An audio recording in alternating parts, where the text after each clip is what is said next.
Bismillahirrahmanirrahim. Alhamdulillahirabbil alamin wassalatu wassalamu ala asyrafil anbiya wal mursalin sayyidina wa maulana Muhammadin wa ala alihi wa sahbihi ajma'in. Amma ba'du. Qala al-muallifu rahimahullahu ta'ala wa daman naf'a bihi wa bi ulumihi fid dharain. Amin. Ila qawlihi faslun yajibu 'alal musiri nafaqatu usulihil mu'sirina wa in qadaru 'alal kasbi. Jamaah saudara-saudara majelis kopi hitam yang dirahmati oleh Allah Subhanahu wa taala. Kembali kita membahas kitab Sulamut Taufik yang dikarang oleh seorang ulama Ba'alawi, Syekh Al-Habib Abdullah bin Husain bin Tahir.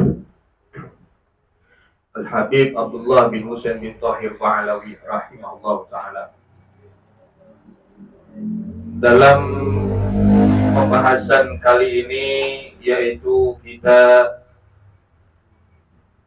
sampai pada bab yang baru, yaitu bab nafkah, yang menjelaskan tentang kewajiban memberikan nafkah. Setelah kemarin kita bahas tentang jual beli dan terkait muamalah, bahwa wajib bagi seseorang itu mencari rezeki yang halal, yang barokah. Sebab dikatakan thalabul halal fardhatun ala kulli muslim. Mencari yang halal, yaitu mencari rezeki, mencari nafkah, merupakan suatu kewajiban bagi setiap muslim. Tujuannya di sini yaitu setelah apa yang kita cari dan kita peroleh dengan cara yang baik, dengan cara yang halal, yang diridhoi oleh Allah Subhanahu wa taala, akan ada kewajiban-kewajiban yang harus dijalankan, yaitu salah satunya memberikan nafkah kepada yang wajib. Itu yang pertama, memberi nafkah kepada diri sendiri. Itu wajib. Maka dikatakan dalam kitab ini, yajibu 'alal musiri, wajib bagi orang yang mampu. Yang dikatakan sebagai al-musir yaitu orang yang mampu secara harta dan juga pekerjaan. Mampu secara harta dan juga pekerjaan. Penghasilan yang dia dapat itu lebih besar daripada pengeluaran. Itu dikatakan musir. Wajib bagi mereka, yaitu orang-orang yang mampu secara harta maupun pekerjaan, nafaqatu usulihi, memberikan nafkah kepada usul. Usul itu kalau kita artikan secara letterlek artinya pokok. Tapi maksud di sini adalah yang menjadi pokok kita adalah orang tua. Wajib bagi kita orang yang mampu secara harta maupun pekerjaan, yaitu memberikan nafkah kepada orang tua kita, al-mu'sirina, yang tidak mampu. Dalam kategori ini miskin. Ya, fakir miskin itu apa? Fakir miskin. Apa bedanya fakir sama miskin? Kalau mu'sirin itu orang yang dia tidak mampu secara harta. Maka di sini dikatakan wa in qadaru 'alal kasbi, meskipun mereka orang tua kita, ayah ibu itu mampu 'alal kasbi, atas pekerjaan. Maka fakir adalah orang yang dia mendapatkan penghasilan kurang daripada setengah kebutuhan. Itu disebut fakir. Kalau miskin itu adalah orang yang dia mendapatkan penghasilan yang kurang, tetapi lebih dari setengah kebutuhan. Contoh begini, kita punya kerjaan, penghasilannya sebulan 2 juta, tapi pengeluaran 5 juta. Itu masih masuk apa kategorinya tadi? Fakir. Penghasilan 2 juta, pengeluaran 5 juta sebulan. Berarti kan fakir. Kita fakir nggak kita di sini? Fakir nggak kita di sini? Kalau miskin, dia penghasilannya 2,5 juta, pengeluaran 4 juta sebulan. Itu miskin. Kurang, tetapi penghasilannya masih lebih daripada setengah kebutuhan. Gampangnya gaji cuma gocap gitu tuh, pengeluaran cepet. Itu disebut apa tadi? Fakir. Orang tua, ayah dan ibu wajib dinafkahi meskipun mereka masih punya pekerjaan dan mampu melaksanakan itu pekerjaan, tetapi hartanya tadi terkategorikan muksir, yang dibawa atau kurang daripada setengah kebutuhan. Jadi ada kewajiban meskipun kita udah menikah, tetapi kita punya orang tua yang miskin, yang pekerjaannya tidak layak, di bawah rata-rata, kemudian penghasilannya kurang daripada kebutuhan, maka bagi kita wajib memberikan nafkah kepada ayah dan ibu. Wajib tuh. Jadi jangan cuman enaknya aja mau nikah, setelah nikah nggak ngasih nafkah ke ayah ibu. Apalagi kita orang laki. Wajib perlu diketahui, jangan cuma mau nikahnya aja. Nih ilmu tentang nafkah ini harus kita pelajari dulu. Ya, harus kita pelajarin begini, biar tahu. Jadi wajib bagi seseorang yang mampu secara harta maupun pekerjaan memberikan nafkah kepada orang tuanya yang muksir, yang tidak mampu secara harta meskipun dia punya pekerjaan. Sampai sini paham ya? Di orang tua tuh harus begitu. Kecuali orang tuanya kaya, punya kontrakan 100 pintu, biar kata orang tua kagak kerja, punya kontrakan 100 pintu, sebulan 1 juta 1 pintu, 100 pintu 100 juta, udah lebih dari cukup, maka tidak wajib untuk memberikan nafkah kepadanya. Paham dong?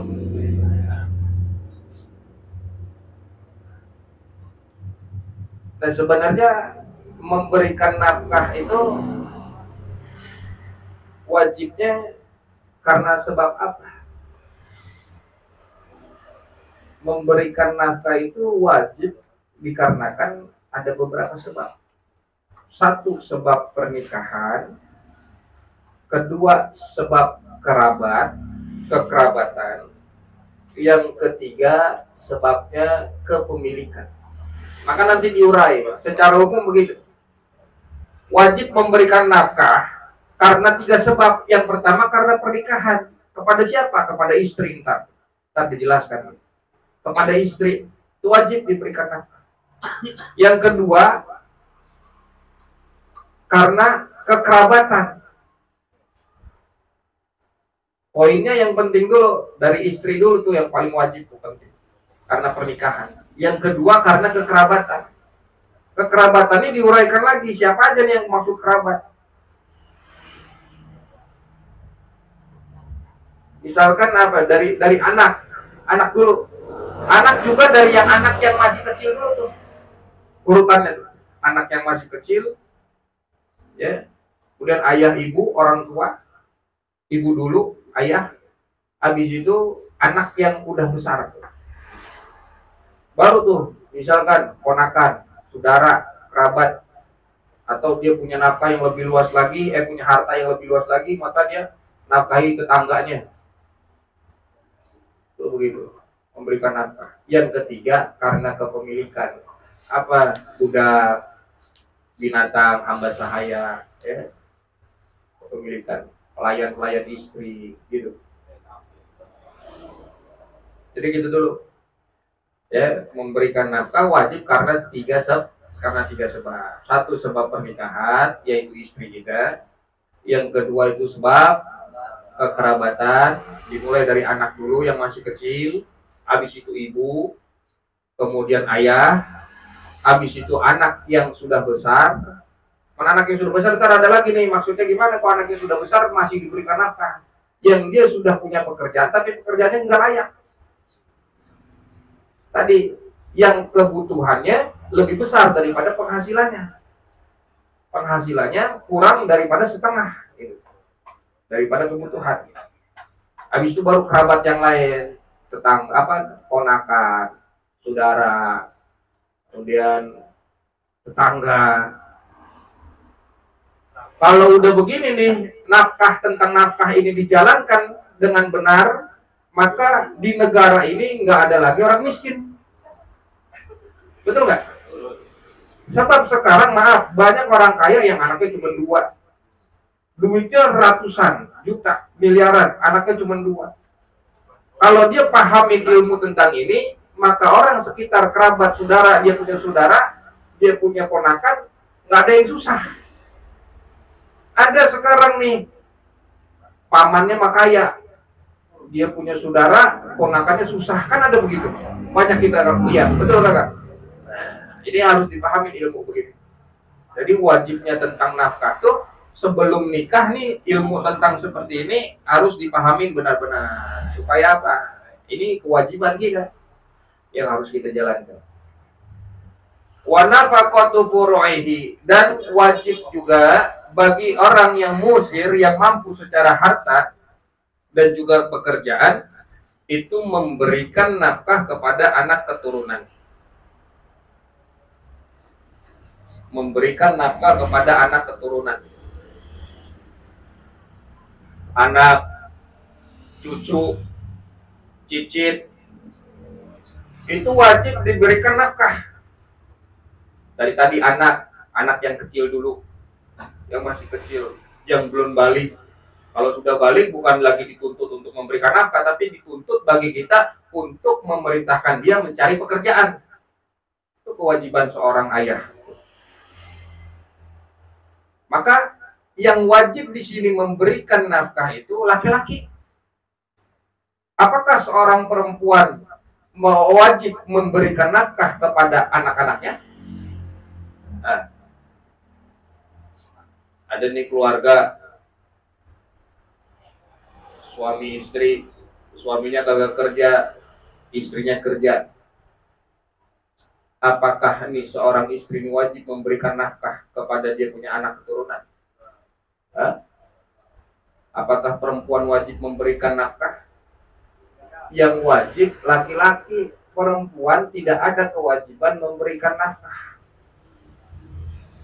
Tuh. Kenapa diwajibkan hanya laki-laki, perempuan kagak wajib? Karena laki-laki umpama kagak diwajibin memberi nafkah, dia benar-benar kagak ngasih nafkah. Tapi kalau perempuan, meskipun tidak wajib memberikan nafkah kepada anak turunan, dia bakalan ngasih kepada anak-anaknya. Tuh, pikirannya begitu tuh. Kalau laki sama perempuan beda. Laki banyak maunya, meskipun kagak mampu, tapi perempuan meskipun kagak banyak maunya, tapi banyak mampu. Ya, ingatin, perempuan tidak wajib memberikan nafkah kepada anak keturunan, yang wajib hanya laki-laki yang memberikan nafkah kepada anak keturunan, baik anak, cucu, cicit, terus ke bawah tuh. Wajib tuh, ada tanggungan. Idza a'saru, apabila anak keturunan itu mereka semua tidak mampu, masuk kategori a'saru tadi, masuk kategori mu'sir. tidak mampu secara harta, meskipun secara pekerjaan dia mampu, dia bisa kerja, tetapi tadi pekerjaannya kagak layak, gedean pengeluaran daripada pendapatan. Wa ajazu, dan mereka lemah anil kasbi, dari pekerjaan. Lisigorin, karena masih kecil, au zamanatin, atau karena memang anak tersebut lumpuh, sakit, atau ada gangguan junun, gila, atau setengah gila. Itu wajib diberikan nafkah anak keturunan. Meskipun ayah ibu ini udah pisah, udah cerai. Ayah ibu punya anak kan ya? Ini cerai nih ayah ibu nih, suami istri ini cerai. Yang wajib memberikan nafkah meskipun anak itu tinggal bersama dengan ibunya tetap ayahnya. Tetap ayahnya. Wajib pasti memberikan nafkah kepada anak-anaknya. Batasnya sampai kapan gugur itu kewajiban? Sampai anak tersebut balik. Meskipun balik, punya pekerjaan tapi tidak layak, masih wajib orang tuanya, si ayah ini yang tadi udah bisa sama ibunya, memberikan nafkah kepada anak-anaknya. Bukan ibunya, meskipun nih si anak tinggal sama ibunya, bukan ibunya yang memberi nafkah, tetap ayahnya. Meskipun ayahnya udah nikah lagi, tetap ayahnya memberikan nafkah kepada ini anak. Ini banyak yang kemudian kita salah begini. Iya. Udah sama minta duit sama mak lu tinggal sama mak lu, aku nggak tinggal sama gua tuh. Begitu. Udah cerai, putus semuanya, putus sama istri, putus sama ibunya, putus sama anaknya, enggak gitu. Tetap masih ada kewajiban bagi si ayah ini, meskipun sudah pisah dengan ibunya, memberi nafkah kepada anak turunannya. Sampai tadi batasannya usia balik, laki perempuan anak itu. Begitu, paham? Paham apa kagak? Kalau ayahnya ini meninggal, siapa yang ngasih nafkah kepada anak ini?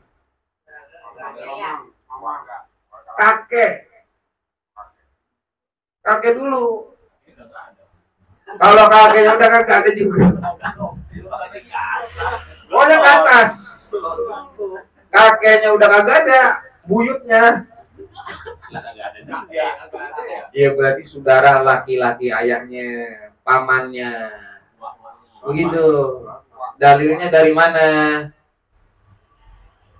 Nabi Muhammad SAW. Ayahnya meninggal, siapa yang ngurus? Kakeknya, Abdul Muthalib. Kakeknya meninggal, siapa yang ngurus? Pamannya, Abu Thalib. Begitu. Jangan cuma mau enaknya nikah, nyerahin anak orang, anak sendiri kagak diurusin, ditinggal, nyari perempuan lain. Jangan begitu. Makanya ini kudu dipahamin, dipelajarin, nafkah siapa aja yang wajib kita berikan nafkah. Jadi anak keturunan, orang tua tadi yang pertama, ya. Kemudian anak keturunan di sini dikatakan yang masih dalam kategori tidak mampu.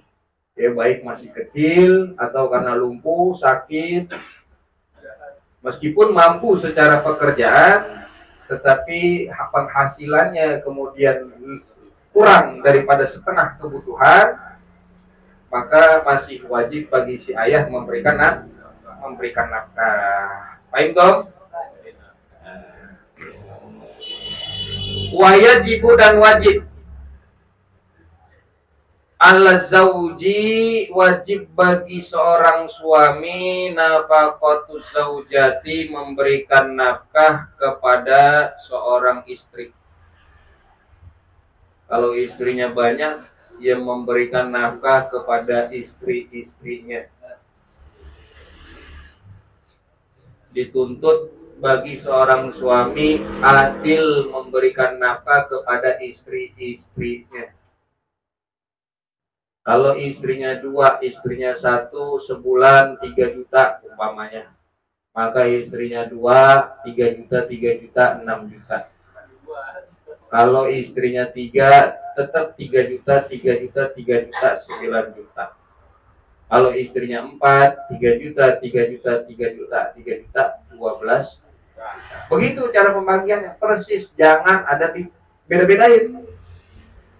Karena istri pertama 3 juta, istri kedua 2 juta, istri ketiga 1 juta, istri keempat gopek. Sama, adil tuh begitu tuh ya. Harus sama begitu, sesuai. Dan cara memberikan nafkah kepada istri, jadi nafkah tuh ada, ya kalau kita nafkah lahir, nafkah batin, ada 10 nafkah bagi seorang istri yang terkategorikan nafkah lahir yang wajib bagi seorang suami. Meskipun ada yang tidak wajib. Nah, yang tidak wajib ini bukan berarti tidak boleh untuk diberikan. Hanya saja tidak wajib. Nah, apa saja yang wajib bagi seorang suami memberikan nafkah kepada istrinya? Satu, yang berkaitan dengan apa nih? Pangan, makanan pokok. Ya disesuaikan dengan daerahnya. Misalkan di sini kita punya istri demen makan biryani. Ya udah tuh, kasih biryani, kasih kebuli. Doyannya nasi ulam. Ya udah nasi ulam makanannya, nasi beras. Ya. Dalam mazhab Syafi'i kalau seorang laki-laki itu punya keluasan harta, maka memberikannya itu nafkah kepada seorang istri seharinya 2 mud. 2 mud itu kalau 1 mud 1 liter berarti 2 mud 2 liter. Kali 30 hari sebulan. Kalau seliter sebulan 30 liter. Nah segitu. Mau diuangkan terserah, diuangkan. Begitu cara memberikan nafkah. Ini makanan pokok. Kalau demennya roti gandum, bikinin roti, kasih roti. Kewajiban suami itu memberikan nafkah berupa makanan pokok. Yang kedua, lauk pauk. Jangan cuma makan nasi doang. Lauk pauk kasih tahu tempenya. Ya. Terus yang ketiga, daging. Meskipun tidak tiap hari, dianjurkan hari Jumat tuh makan daging bareng istri. Daging ayam, daging ikan, daging kambing, sapi, kebo, sunnah tuh, ya berikan daging. Jadi untuk menggembirakan, daging jangan tempel lagi, tahu lagi, darah tinggi istri.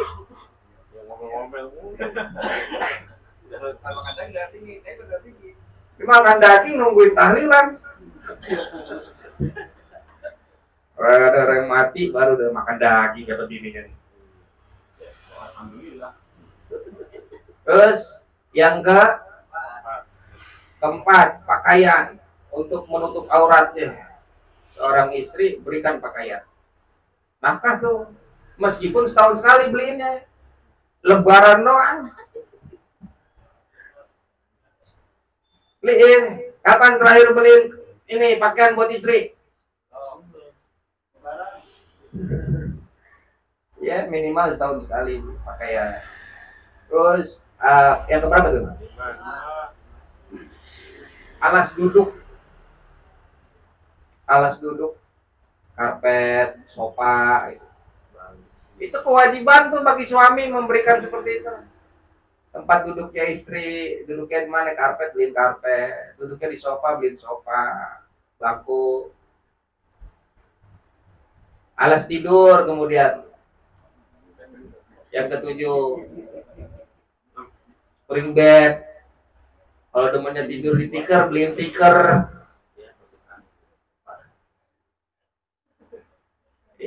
Terus apa? Yang keberapa tuh? Alat makan, minum, alat masak. Tuh beliin. Alat makan, minum, mama buat masak. Terus yang keberapa tuh? Yang mana nih?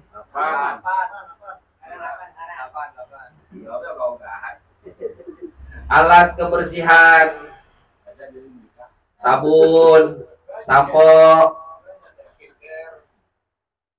ya, alat kebersihan, sikat gigi, terus apa lagi? Keberapa tuh? Tempat tinggal yang layak. Wajib bagi seorang suami memberikan tempat tinggal yang layak bagi istrinya. Memberikan, ya. Menyediakan sama memberikan beda. Menyediakan di sini, menyediakan tempat tinggal yang layak bagi seorang istri ini merupakan kewajiban. Dan menyediakan itu bukan memberikan hak milik bagi seorang istri, bukan. Jadi kewajiban di sini menyediakan tempat tinggal yang layak.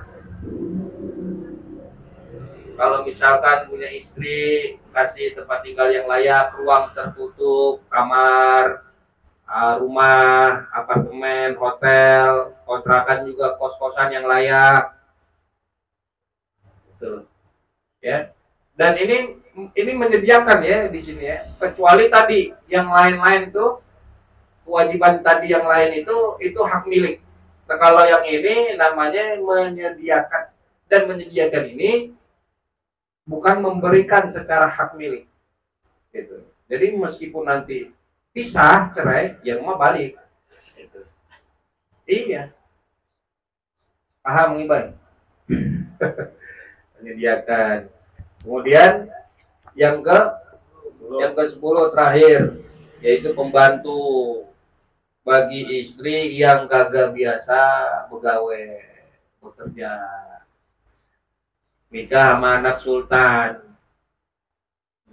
masak kagak bisa, ngepel kagak bisa, nyetrika kagak bisa. Kewajiban bagi kita memberikan pembantu.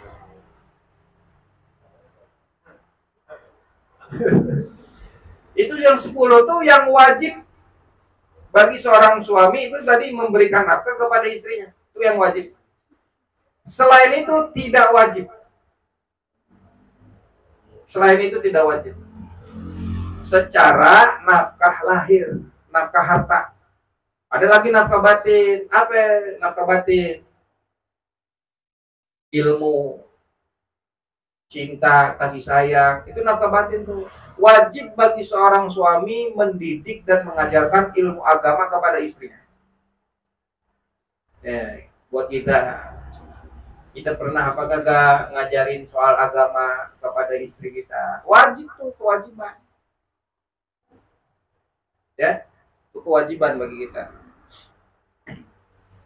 Dan itu merupakan nafkah seorang itu, nafkah soal apa? Suami wajib memberikan nafkah kepada istrinya. Wa mahruha, dan memberikan mas kawin kepadanya. Mahar. A'damun nikah barokatan aisaruhu mu'nad.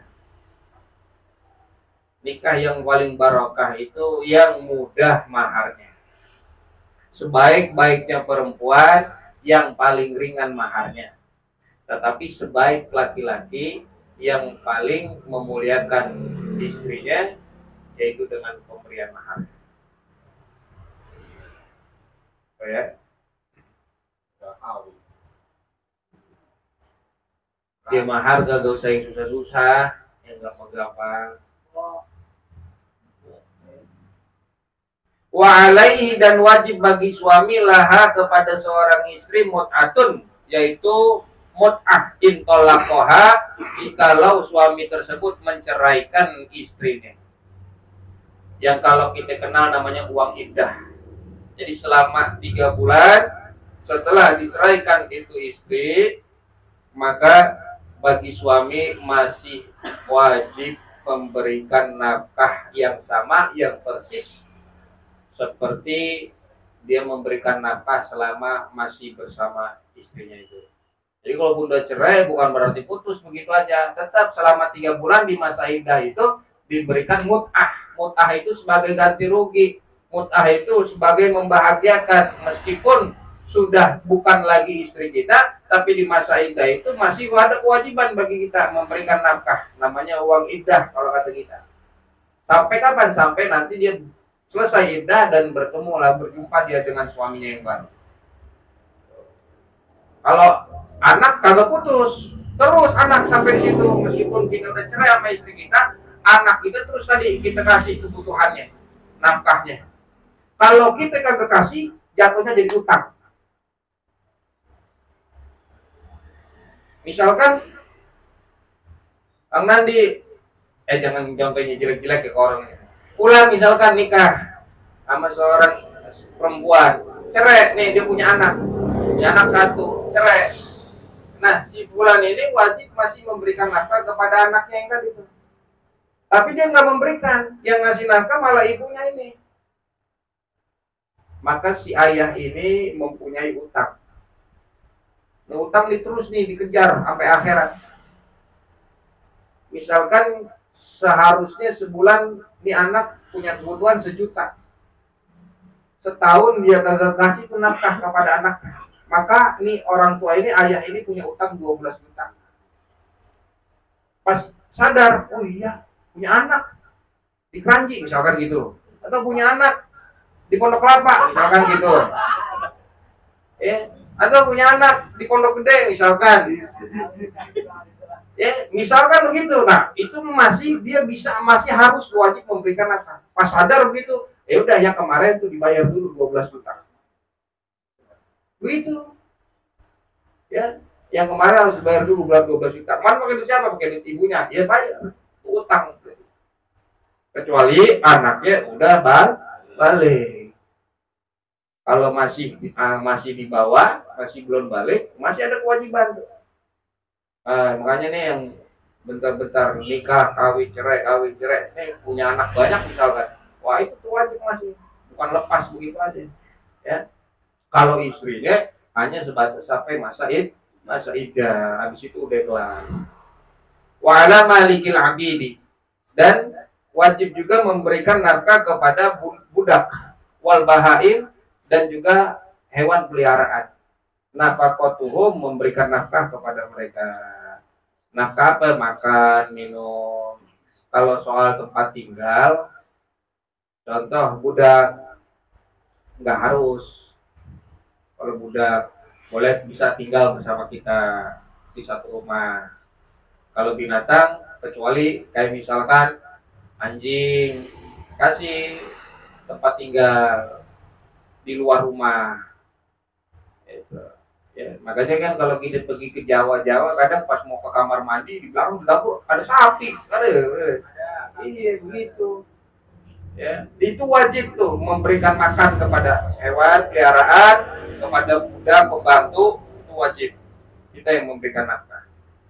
Wa an la yukallifahum, dan tidak membebani kepada mereka minal amali, dari pekerjaan, mala yutikunahu, apa-apa yang mereka tidak mampu untuk melakukannya. Jangan dipaksa untuk kerjain hal-hal yang mereka tidak mampu, bagi budak maupun hewan peliharaan. Wala yadribahum, dan tidak memukul kepada mereka. Tidak memukul bighairi hak, tanpa hak. Ya. Jangan mukul, apalagi di wajah. Gak boleh mukul di wajah tuh. Fa inna darbal wajhi haram, secara mutlak mukul wajah itu haram. Ya, secara mutlak mukul wajah itu haram. Mau itu mukulnya ke manusia ataupun binatang, haram hukumnya. Nabi SAW bersabda, "Idza daraba ahadukum falyajtanib al-wajh." Ya, jikalau kalian memukul seseorang, maka hindarilah memukul wajah. Itu dia kewajiban memberikan nafkah. Baik memberikan nafkah, contoh tadi kepada orang tua yang sudah lemah, yang sudah payah, meskipun mereka masih mampu secara haknya itu pekerjaan, dan juga memberikan nafkah kepada keturunan anak, cucu, cicit. Ya, kalau kita punya ponakan, ayah bapaknya udah cerai, bapaknya kagak mau ngasih nafkah, nah kita sebagai pamannya ada kewajiban memberikan nafkah. Ya, wajib tetap. Kalau emaknya mah kagak ini kagak wajib. Tapi kalau emaknya mau ngasih merupakan satu kebaikan. Merupakan satu kebaikan buat ibunya. Yang wajib tetap dari laki. Wa yajibu 'ala zaujati, dan wajib bagi seorang istri. Nah, kalau ini kewajiban bagi seorang istri. Apa yang merupakan kewajiban? Kalau tadi kewajiban suami banyak. Ya, kewajiban suami banyak. Kayak tadi memberikan nafkah. Kalau istri berapa kewajibannya? Satu doang. Ta'atuhu, menaati suaminya. Kewajiban seorang istri menaati suaminya fi nafsiha, pada hak dirinya. Pada yang ada pada dirinya. Contoh apa? Dalam perihal berhubungan. Wajib taat seorang istri mentaati kemauan suaminya. Pengen berhubungan, nggak boleh seorang istri itu menolak. Ya, nggak boleh seorang istri itu menolak.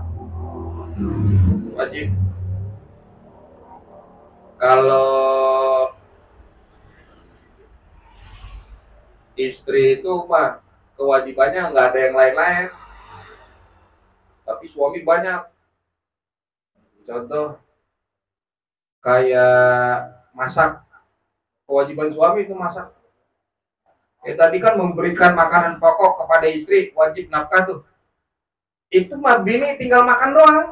Yang wajib masak suami. Yang wajib beberes, ngepel, nyapu suami. Yang wajib nyuci suami. Soal kewajiban istri cuma satu, menaati suaminya yang ada pada dirinya. Hak-hak suami terpenuhi. Contoh berhubungan badan. Nah, kalau bini masak, maka seorang suami harus memberikan upah. Suami ngepel, upah buat istri ngepel, upah. Tuh. Begitu tuh. Kewajiban seorang suami semuanya ngatur urus. Istri cuma ngelayanin suami.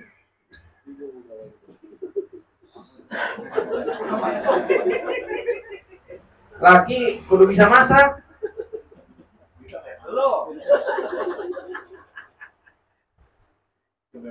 Jadi yang ngolah makanan di segala macam ya suami harusnya. Tapi kalau misalkan gue nyari duit, gue yang gue semuanya gue. Udah lu kerjain dah. Kita gue bagi duit. Nah, jalan ke pasar. Beli beli belanjaan. Jadi kisaran misalkan 50.000, kasih lebih, ini cepet. Nah, gocap upahnya mulai dari belanja ke pasar, kemudian masak, nyuci piringnya, itu upahnya tuh. Jangan kalau ngasih duit belanjaan, ngepas. Beli apaan? Beras berapa liter? Segini. Ini belanja segini. Ini gocap, ngepas ya. Jangan. Ya, jangan. Ngasihnya ada lebihan buat upah. Emang terkadang kan istri itu nuntut lagi. Udah dikasihnya segini, ya. Tapi nuntut lagi. Istri itu kagak boleh nuntut kepada suami. Contoh begini, kita pernah dengar perkataan semua uang adalah milik istri, suami. Semua uang adalah milik istri. Tuh, ada tulisan begitu tuh saya baca kemarin. Suami, S-nya semua, U-nya uang, A-nya adalah, M-nya milik, I-nya istri. Ini pernyataannya kagak benar. Kadang kita dengar begitu, uang suami, uang istri, ya uang istri. Malah lu buat oke.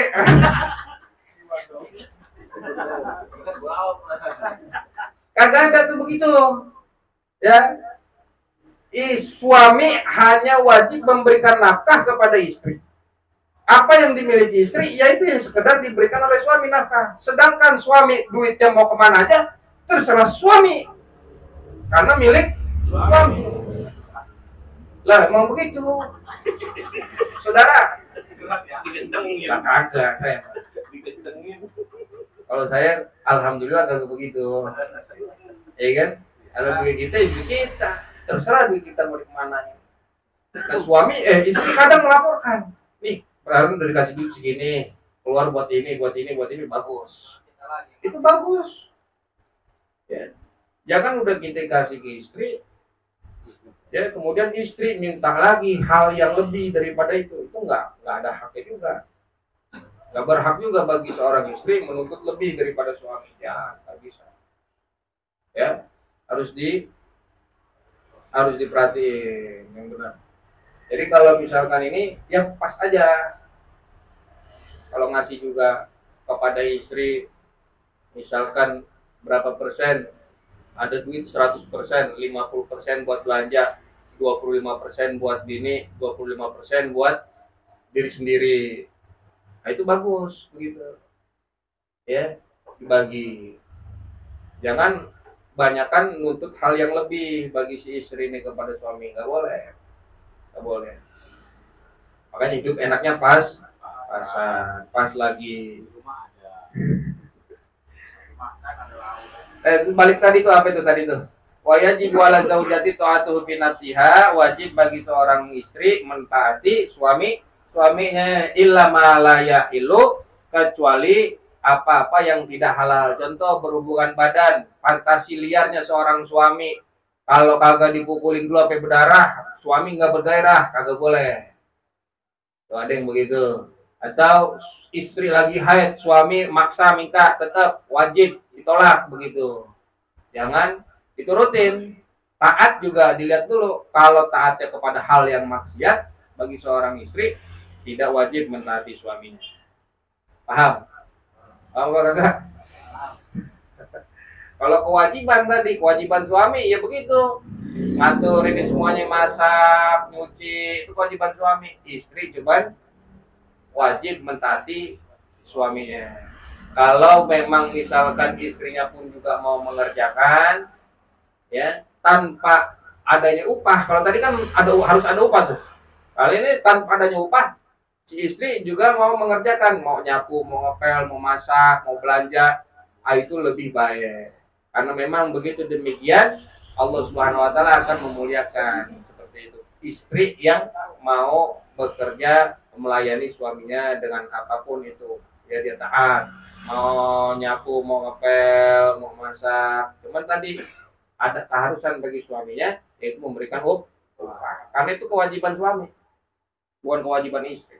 Wa an la tasuma, dan tidak berpuasa seorang istri, yaitu puasa sunnah.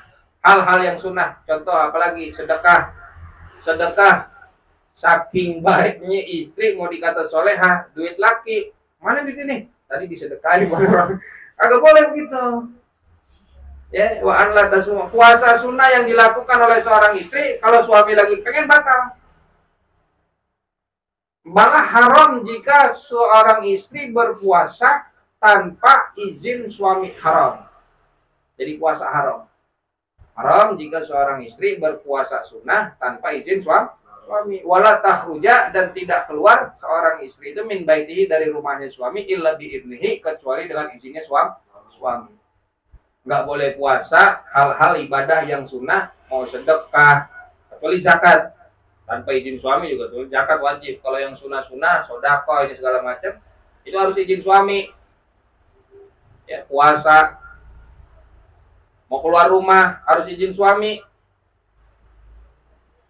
Lagi sekarang zamannya udah enak, ada HP, tinggal bilang, bang mau ke rumah fulan gitu, mau ke tempat si Anu, itu harus ada izin. Kalau nggak izin, nggak boleh, haram bagi seorang istri keluar rumah tanpa izin, kecuali kepada tempat-tempat yang dekat, yang memang suami redha dan juga mengizinkannya. Contoh kayak ke warung, ya. Tapi lebih baik dapat pahala tuh seorang istri izin, mau ke warung juga izin, meskipun ke rumah orang tua,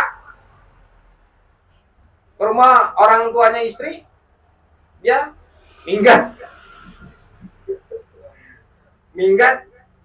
berantem sama lakinya, tuh perempuan kabur tanpa izin lakinya ke rumah orang tuanya. Nah, kalau kayak gitu gimana tuh? Hah? Apakah wajib bagi seorang suami mendatangi kemudian mengambil lagi istrinya? Wajib nggak? Hah? Ini suami istri bertengkar, nih istrinya kabur tanpa izin suaminya pergi ke rumah orang tuanya. Ini suami wajib kan nih nyamperin kemari? Wajib. Ini ada dua mazhab nih, ada wajib, ada kagak. Hah? Wajib nggak? Enggak nih? Enggak wajib. Yang wajib yaitu orang tuanya menghantarkan anaknya kepada si suami. Itu wajib tuh. Hah? Ya tadi wali misal siapa pamannya atau kakak kandungnya nganterin tuh kepada suaminya. Nggak wajib suami datang ke sana. Paham? Jadi begitu. Ya. Hal-hal yang seperti kalau misalkan itu istri keluar tanpa izin suami, maka dinilai nusyuz. Nusyuz itu adalah dosa besar, durhaka seorang istri kepada suaminya, keluar rumah tanpa izin. Dosa besar bagi seorang istri jika keluar rumah tanpa izin. Dan kalau sudah dinilai nusyuz, maka tidak lagi wajib dinafkahi. Kecuali setelahnya, bagaimana tindakan suami melihat istri seperti ini? Dinasihatin. Nah, selesai dah. Nggak marahan lagi, kagak bertengkar lagi, balik lagi. Kalau dia minggat ke rumah orang tuanya kagak pakai izin, kagak wajib bagi seorang suami menghampirinya. Ntar orang tuanya yang nganterin. Udah begitu, cuman kan kalau orang tua sekarang kagak tahu ilmunya begini nih, udah lu jangan balik lagi ke laki lu, emang laki lu dasar bajingan, tuh. Udah di sini aja, diam-diam. Jangan begitu. Wajib mentaati bagi seorang istri itu yang pertama kepada suami, baru setelah itu kepada orang tuanya, kepada ibunya, pada ayahnya. Begitu. Tapi kalau seorang istri, seorang suami, yang pertama kali wajib dinafkahi adalah istrinya. Tapi soal ketaatan kepada istri, istrinya dulu, baru anaknya. Anaknya selesai, baru orang tuanya. Orang tuanya, baru saudara-saudaranya. Begitu cara kita memberikan nafkah. Mudah-mudahan dapat membawa manfaat. Apa yang disampaikan di dalam kitab ini bawa barokah dunia akhirat buat kita, sehingga kita bisa perbaiki kehidupan kita lagi, terutama soal kita memberikan nafkah. Faslun minal wajibati qalbiyah, wallahu a'lam bishawab. Bisiril Fatihah.